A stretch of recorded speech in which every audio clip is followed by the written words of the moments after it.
जो भी स्टॉक हमें बाय करना है उस पर हमें क्लिक करना है।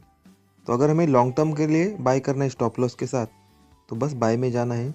उसके बाद जितनी क्वांटिटी डालनी है वो क्वांटिटी, जिस प्राइस पे हमें बाय करना है वो प्राइस यहाँ पे डालनी है। और यहाँ पे स्टॉप लॉस के लिए, स्टॉप लॉस के साथ बाय करने के लिए हमें जीटीटी क्रिएट करनी है। ये जीटीटी जो होती है वो 365 डे के लिए वैलिड होती है। यहाँ पे हम परसेंटेज में स्टॉप लॉस डाल सकते हैं। यहाँ पे हमें कैलकुलेशन करना पड़ेगा कि हमारा स्टॉप लॉस क्या होना चाहिए, उस हिसाब से यहाँ पे परसेंटेज यहाँ पे हम डाल सकते हैं। तो आप ये भी कर सकते हैं कि एक अप्रॉक्स परसेंटेज यहाँ पे डाल के बाद में मॉडिफाई कर सकते हैं, या फिर आपको अगर फिगर ही डालना है तो ये जीटीटी यहाँ पे क्लोज कर दीजिए। सबसे पहले जो है वो ऑर्डर के एग्जीक्यूट कर लीजिए। ऑर्डर एग्जीक्यूट होने के बाद हमें पोजीशन में जाना है, या अगर हमारे होल्डिंग में है तो हमें बाद हमें पोर्टफोलियो सेक्शन में जाना है। पोर्टफोलियो सेक्शन में हमारे पास जो भी इक्विटी है तो उसको हमें क्लिक करना है। वहाँ पे हमें क्रिएट जीटीटी नाम का ऑप्शन दिखेगा, तो उस पर क्लिक करेंगे तो यहाँ पे हमें ये विंडो ओपन होगी। तो अगर हमें स्टॉप लॉस लगाना है तो हम सेल ऑर्डर लगाएंगे। तो ये ओको जो दिख रहा है, ओको मतलब वन कैंसिल ऑर्डर।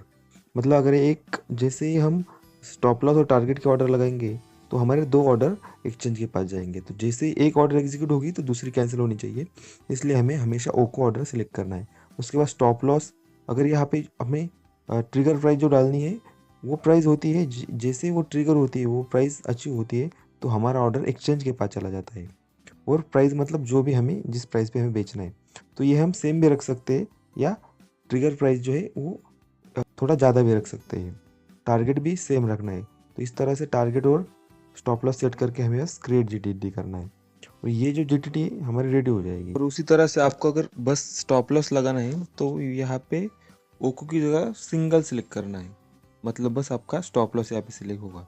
तो इसे हम ऑर्डर में जाके जीटीटी में यहाँ पे चेक कर सकते थे। यहाँ पे देख सकते हैं, यहाँ पे ऑलरेडी मैंने जीटीटी सेट किया था। तो अगर आपको इसको मॉडिफाई करना है तो यहाँ पे आप क्लिक करके इसको मॉडिफाई या डिलीट भी कर सकते हैं। तो मॉडिफाई करने के लिए मॉडिफाई पे क्लिक करना है। यहाँ पे आपको जो भी चेंजेस करने हैं वो चेंजेस आप कर सकते हैं, और यहाँ पे आपको मॉडिफाई जीटीटी करना है। कैंसिल करने के लिए यहाँ से आप कैंसिल कर सकते हैं। So thank you for watching.